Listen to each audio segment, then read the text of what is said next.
Hey friends. My lighting is terrible again. I'm sorry. I think I'm like a minute early, so I'll hang up for a minute. Um, Thank you guys so much for tuning in. I am on Instagram and YouTube, so I'm kind of like both directions here. I also did not shower yet since work or wash my face or anything, so I'm a bit dirty. Yeah, but I guess it's kind of relevant to what we're talking about today. So I will um, start in a second. It's like almost 5 o'clock. How is everybody? Um, if anybody is, let's see, here we go. Hi, hi, hi, hi, hi. Each direction, Instagram, YouTube. Um, First, I want to thank everybody for watching, checking in, tuning in to see what's going on. I got my like vision board on this side, which some of you can see. I got a new piece of art from my 6 year old. He drew that for me. My daughter drew this stuff. So for my calendar, I'm starting February annual planning. So I got my giant calendar here that I just started filling in. Um, so it is officially 5 o'clock. So I can start with the Ask Me Monday. So, probably the number one question I get from people is, how did you get into your field? So, some of you know, maybe you don't. I am an iron worker in New York City. I have been since December of 2008. Um, I also am like a exotic dance instructor, confidence coach, all that stuff. So it's kind of like a oxymoron a little bit, but fortunately or unfortunately, I'm both of those people. Um, and the whole thing with like what I'm doing is like I kind of like hid it for a long time because of being surrounded by men all the time. But honestly, like it's a huge part of who I am, and I love both things. I really, really love being an iron worker. It's so much fun. Um, Everything is a state of temporary. Your partner's the job location. You move from job to job. You learn different stuff. You're never doing the same thing. I mean, there's repetitive tasks. So you'll do like one thing at like every point and then continue. But the cool thing about it is you're never doing the same thing over and over. So, anyway, I'll get back to the question at hand. Um, so, how did I choose to become an iron worker? So, uh, I am from the generation where my parents um, insisted that you go to college. And it was a time where you do go to college. I don't really think the same thing now. I don't, and it's quite controversial sometimes, but college isn't necessary anymore unless you're going to do a very specific profession like doctor, lawyer. Like if you have to get a higher education degree, a doctorate of things, then college is definitely worth it. For most other things and most other people, I think you can learn what you need to learn online and cut down your learning time and cut down your expenses for going to college. So, that said, I did go to college, mostly because my parents really wanted me to. My sister started and then she only went for like a year or half a year. She's older than me. And then she left. So, I started and I kind of felt like I had to be the first person in my family to go to college and finish. And I did, but I chose um I first started in biology field. I wanted to be a brain surgeon. Don't even ask. It's actually really cool, but I didn't want to go back to molecular biology and all that stuff. So then I, like most people in college, change your major and change your major and change your major. So I changed my major and I ended up doing uh, international business and Spanish double major with a German minor. Now, how is that relevant to being an iron worker? It's not at all. But I did learn a lot of life skills because I basically set up um, my college education so I could study abroad. So I spent a year abroad, which was very beneficial to figuring out who you really are. Um, and in those like pivotal years when you're like in college, right? Like your late teens, early 20s. So it teaches you a lot about yourself. So studying abroad. So I did study abroad. I studied in Germany for a semester and I studied in Spain for a semester. Honestly, awesome. Highly recommend it. if your parents insist you go to college, just set it up that way if you want to travel. It's really cool and fun, and you get to travel and meet new people and see the world. So I finished. I didn't really want to do anything in my field. And before I had gone into college, I worked for Express Limited Corporation doing operations and merchandising, which means I ran the stock room, worked in the stock room, and merchandising. So I did the wall displays, window displays, all that stuff. I never really did like sales or anything like that. I was more like a hands on, run the stock. I'm very organized. I like things in order where they belong. I like that structure. It's just how my brain works. So I did that. I went to college. I lived in Philly for a few years, just doing random jobs. I worked for, Express. They transferred me to Philly from Central PA. And I did that for a while. It wasn't anything I wanted to do with my life. It was just easy. I had a job. I transferred. I was there. Um, I did a couple other jobs in between, and then I decided I wanted to live in New York. I felt like everybody should live in New York for a year, so that's what I did. So I moved to New York with not a job, a little bit of savings, barely enough to pay a couple months rent because it's very expensive to live here. But I just left. I moved, um, found an apartment on, I think like Craigslist or something with some girl, which was a whole interesting adventure on its own.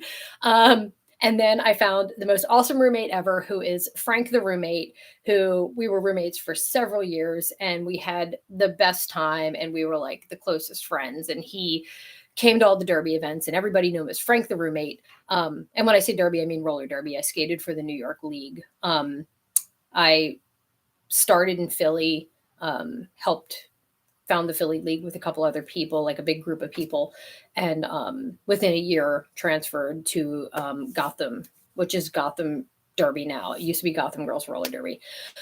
So I basically came to New York, and my whole goal in life was to play roller derby and find some job that I could do while I played roller derby. And that's exactly what happened for several years. Um, so I basically was just kind of like following a random path in life, like whatever would lead me to fun and adventure and what I enjoyed.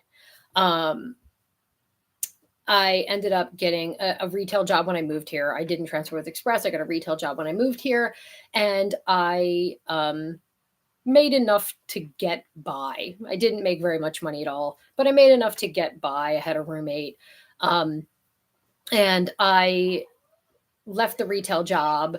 I found a job doing computer graphic design because I did that for a brief period of time for some gyms. So I worked in the gym every day, which was fun because I like to work out and I like fitness, and I was doing computer graphic design. So I did that. And so I did a lot of random jobs. I studied abroad. I went to college. I did all this stuff, which is basically a lot of people's path. Um, but every time I did a job, somehow, even if it was a desk job, I would make it a hands-on job. I would make it a job that I had to like get up and like go and do stuff, and moving things and carrying stuff around. Um, and I I was walking through the city, like I was walking through Manhattan one day, and on a bus stop. Sorry if you hear my son; he's making noise downstairs. And the dog opened the door. I had it shut. So hold on. Hold, okay. Anyway, sorry. Not ideal, but whatever. So I saw an ad on a bus stop one day for new non-traditional employment for women, which is a free education company based out of New York. You could look it up. NEW, new non-traditional employment for women. They offer training for women who want to get into non-traditional jobs. Pretty much in the name. So I kind of knew what I wanted to do because I always saw that iconic painting of like the guy sitting on the beam eating lunch. I'm sure everybody's seen that. That is here in New York. So I said, listen, if I'm going to get into the trades and I'm going to go big. Everything's freaking heavy. There's nothing light on the job. Yeah. So anyway, I went through that training. In the meantime, I found out when they were giving out applications for Local 40 in New York City. They only give them out every other year. Once in a while, they give them out every year, but they give them out mostly every other year. I took the test. I got the application, got called in. I took the test. I apparently didn't score very high because I'm a terrible test taker. I got like street smarts, terrible test taker. So anyway, I took the test. I passed, but I got on the wait list to start for the next year because, like I said, they do every other year. So I just kind of kept doing my random job, and then I actually got fired for something really silly, and I didn't really care anyway. So if anybody's ever gotten fired, whatever. It is what it is. That's life. And that chalk it up to failure. Chalk that up, check it off my list, move on. So I didn't have a job at all, and I was living in New York, and I needed to do something. And at some point, the union hall called me and said, "Why aren't you shaping the hall?" And I said, "Why would I be? I'm on the wait list for next year. I didn't start school yet." So they called me, asked me why I wasn't shaping the hall, and then they told me they wanted to send me to a job. So that's pretty much the rundown. And the reason I kept changing jobs and following my path, my different paths in life, is my parents didn't have very much. My mom stayed home with us. My dad worked for the steel mill in a small town in Pennsylvania, and mostly everybody didn't have very much. So you know, I watched my dad go to work every day, and then he would get a part-time job like laying carpet and stuff like that, so that we would have our mom at home because that's what was important to them. And I truly appreciate it now that I'm older. Like I get it. Um, and people used to be able to afford to do that. But for the most part, people can't afford to do that anymore. So my dad, was always working a lot, and he always said, "Don't get stuck doing a job you hate." And I think I just took it to heart. I saw how hard he worked to provide for us so that my mom could stay home, and I felt very fortunate um, that he could do that for his family. So when I kind of got stuck in jobs I didn't like, I would just go and find something else because there's always something else. There's a zillion jobs in this world. You can always find something else to do. You just have to decide that that's what you want to do and then look for it. And the more you look for things, the more you find things. So, yeah, I like moved to New York, no job, ended up again, no job, and it just panned out with the ironworkers. So, but I just I've been surrounded by guys my whole life. Like a lot of my good friends were guys. I've always had like one or two girlfriends and my sister, but um, I spent a lot of time around guys. So like it's not weird or uncomfortable, and I don't really get offended by things because in life you can't really take I don't take things personally for the most part. People can take things personally, just makes your life a little bit harder. So it's like a really good fit for me and my personality.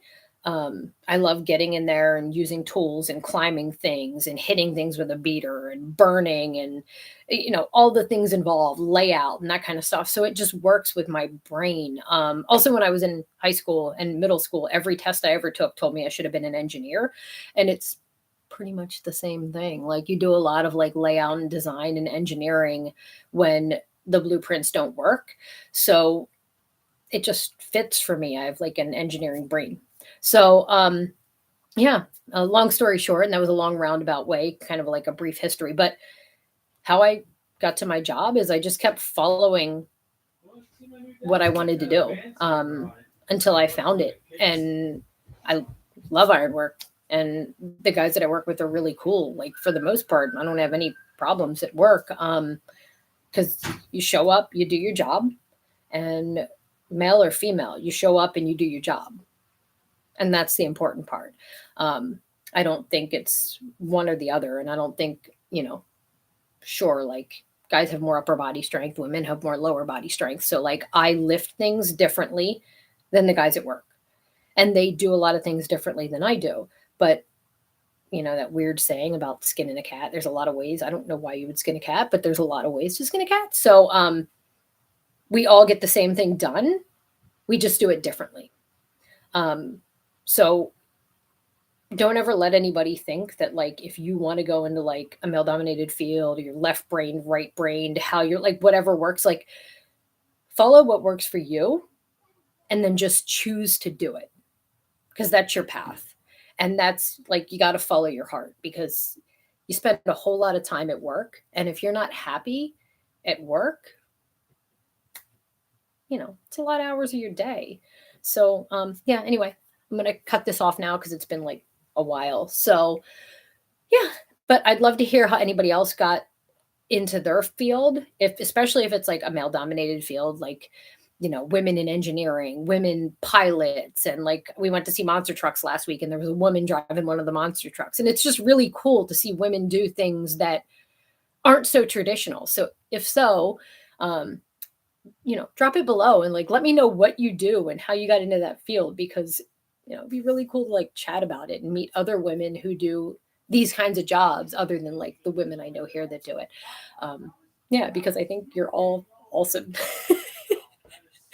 And yeah, that's all. So thank you for tuning in and I don't know. My husband's in the hallway talking, so I'm gonna go now because he's screaming in the hallway, and and I'll see you during the week or Monday. But thank you. If you want, you can like and let me know what you think. And yeah, that's all.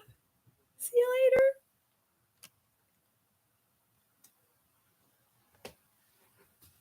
Oh, I keep pushing the button.